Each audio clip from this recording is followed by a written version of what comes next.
ईद को भी आप लोग छुट्टी नहीं देंगे हमको मालूम है। 2 रिपोर्ट डल चुकी हैं। दोनों रिपोर्ट के कमेंट सेक्शन में कई लोगों ने ये बात कही कि रज़ा भाई वीडियो ज़रूर आने चाहिए। एक शख्स ने तो डीएम में इंस्टाग्राम में बोला भैया जब तक ज़िंदा हो हर दिन वीडियो डालो। हमने कहा भाई इंसान है, रोबोट नहीं।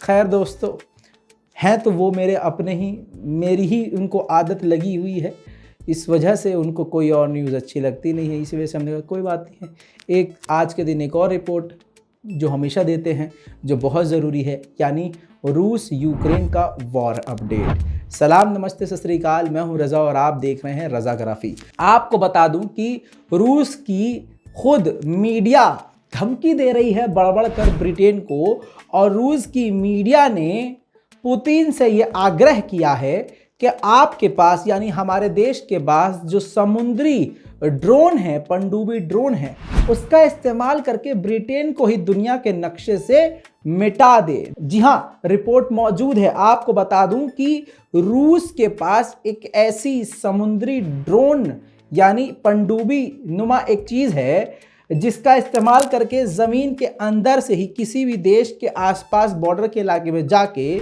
हमला करके समुद्र में सुनामी लाया जा सकता है और फिर वो सुनामी उस देश को तबाह कर सकती है।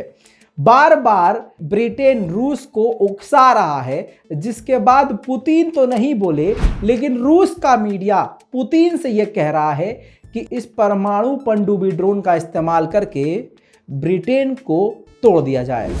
इस हथियार का नाम पोर्सी-ड्रोन टॉर्पीडो है, जो आपकी स्क्रीन पर है। रूस का सबसे घातक और छुपा हुआ हथियार, ऐसा हथियार जो आपको पता भी नहीं चलेगा और आपके देश के नीचे जाके ये धमाका कर देगा।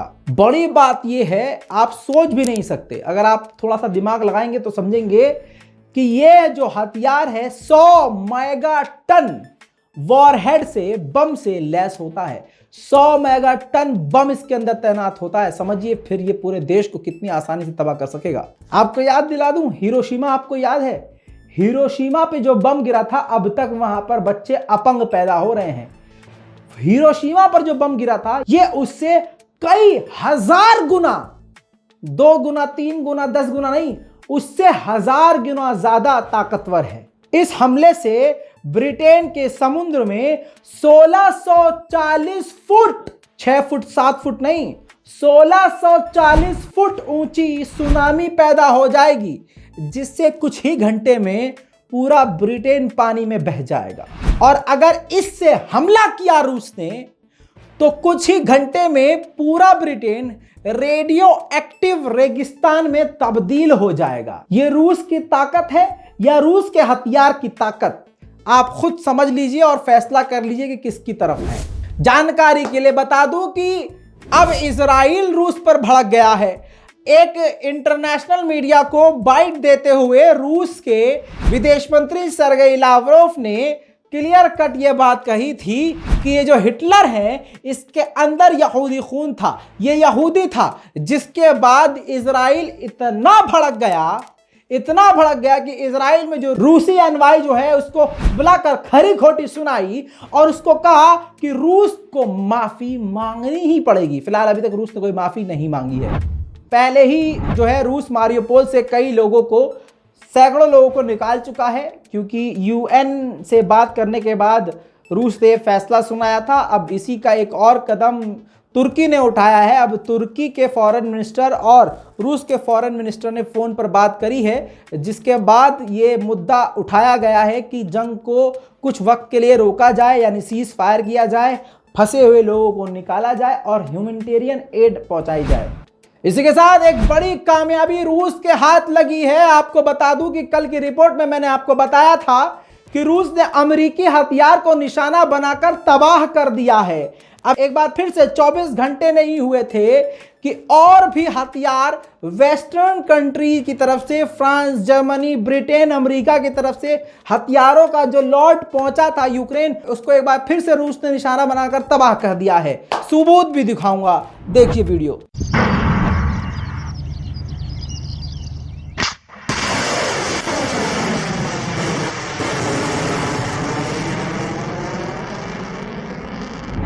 कल की रिपोर्ट आपको मालूम होगी, मैंने बताया था कि स्वीडन के अंदर रूस का विमान घुस गया था, जिसके बाद स्वीडन काफी ज्यादा परेशान हो गया था। अब जानकारी ये आ रही है कि स्वीडन ने गुस्से में रूस के एनवॉय को अपने सामने बुलाया है और सवालात खड़े करे हैं।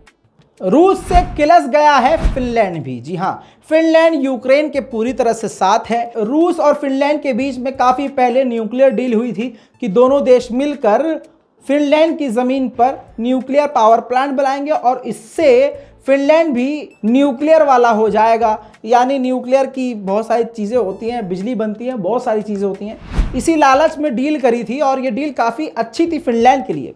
लेकिन क्योंकि यूक्रेन पर हमलावर हुआ पड़ा है इस वक्त रूस, इस वजह से फिनलैंड ने उस डील को कैंसिल कर दिया है और इतना और कह दिया है कि ये इतना बड़ा प्रोजेक्ट छोड़िए, कोई छोटा मोटा प्रोजेक्ट भी अब फिनलैंड के अंदर रूस नहीं कर सकता।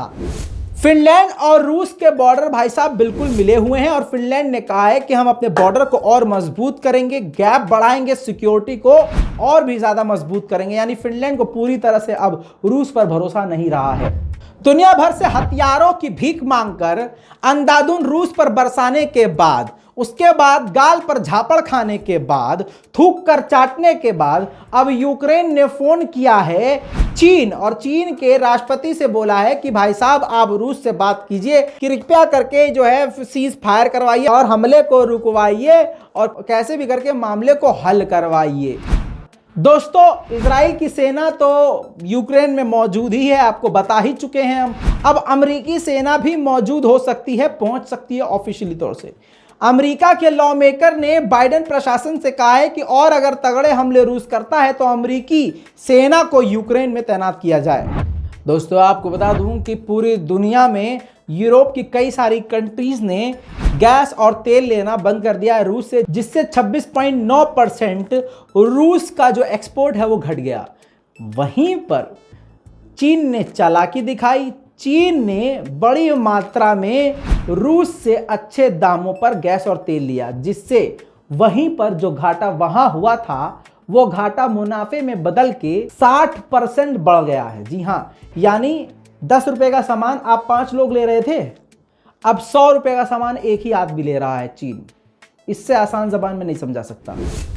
दोस्तों, आपको बता दूं कि रूस पर भारी पड़ रहा है तुर्की का Bakhtiyar TB2 drone. Bakhtiyar TB2 drone का इस्तेमाल करते हुए यूक्रेन ने एक बार फिर से रूस की फाइटर बोट को तबाह कर दिया है। ड्रोन फुटेज आपके सामने, और जिसमें आप बख्तियार TB2 ड्रोन को भी देखेंगे।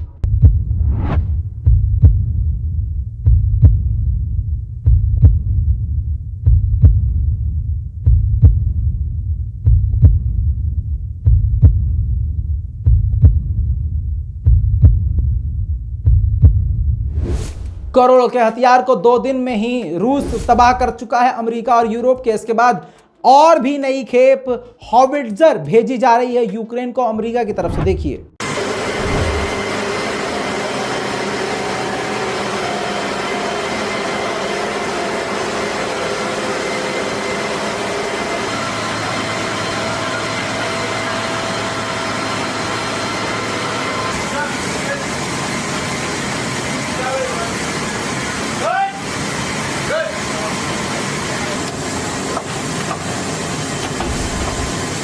यूक्रेन रूसी हथियारों को भी निशाना बना रहा है और लगातार रूस के भी हथियारों को नुकसान पहुंच रहा है।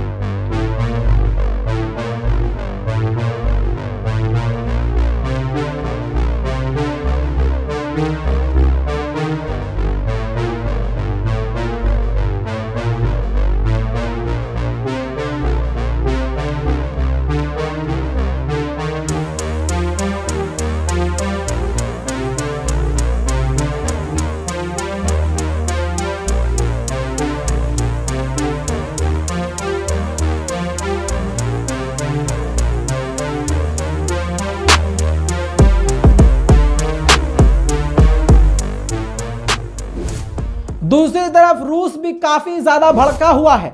स्क्रीन पर देखिए, रूस ने कूड़ेदान पर America, Britain, France, Germany, EU इन सभी के झंडे कूड़ेदान पर लगाए हैं भाई साहब। अब इससे समझ लीजिए कि वर्ल्ड वॉर तो शुरू हो ही चुकी है।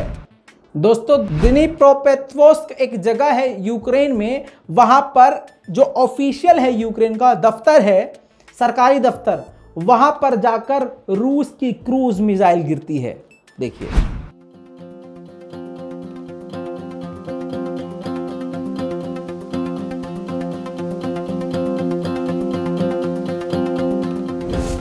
यूक्रेन के ओडेसा के जगह पर एक बार फिर से बड़ा हमला रूस का हुआ है, जिसने कई घर तबाह कर दिए हैं।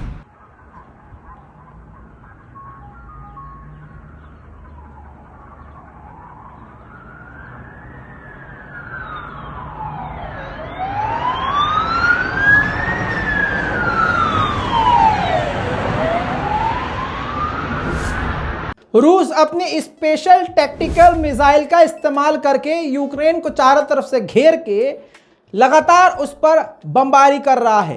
अब आपको यह समझना है, यह सब चीज़ें देखने के बाद, कि जीत किसकी हो रही है और कौन जीत सकता है। स्पेशल मिलिट्री ऑपरेशन किस प्रकार से रूस यूक्रेन पर हमला कर रहा है, कैसे ऑपरेशन कर रहा है, उसकी एक वीडियो आप खुद देख लीजिए।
दोस्तों, अभी तक के लिए इतना ही।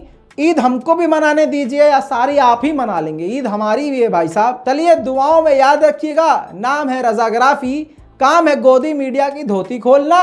और याद रखिएगा, इसी तरह से आते रहेंगे आपकी दुआओं में और अंधभक्तों के ख्वाब में। जय हिंद।